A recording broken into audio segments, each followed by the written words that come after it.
How do mix compare to traditional asset classes, equities, bonds, et cetera, et cetera? Great question. Thank you. Now, I am not a licensed portfolio manager, so I will not make any specific recommendations in terms of investment advice. What I can speak to at a high level is there's a few key components of an investment that investors would typically look at.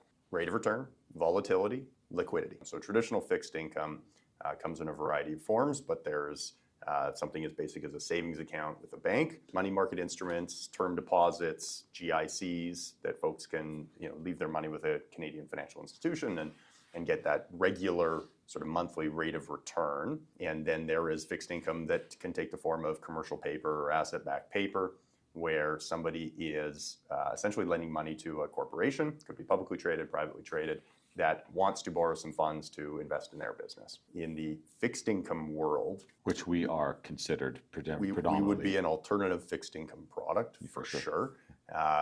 Alternative income product, our income, while maybe it is not identical every month, there's certainly a goal amongst private mortgage investment corporation fund managers to focus on stability of returns, at least in our space, where an investor can rely on us to generate a stream of cash flow, again, for our funds, monthly basis for our mortgage investment corporations. Our two main funds would be monthly liquidity, meaning that an investor is going to get monthly distributions, and then also we have a policy to redeem funds if somebody wants access to their principal they've invested every month.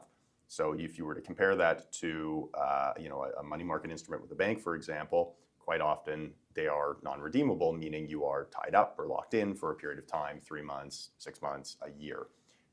For the bond market, quite often, again, it's going to be you get fixed income, but the flip side to that, or in exchange for that, you're going to see some kind of lock-in period where your funds are set aside and you're not able to access them for some period of time. It could be a year, 2 year, 5 year.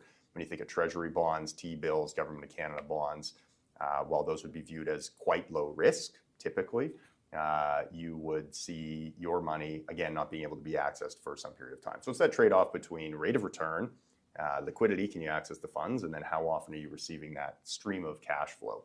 So for somebody, particularly those folks in retirement, we find it is quite attractive to see an alternative fixed income product where not only can you access your funds more regularly in terms of monthly redemptions if you needed a little bit of money to invest in your business, invest in your house, send the kids to school, grandkids to school, whatever it might be, but you're also still, even though you have access to those funds, you're still getting I would say a risk-adjusted rate of return that's typically higher than what you might get from traditional fixed income with a monthly stream of income along with it.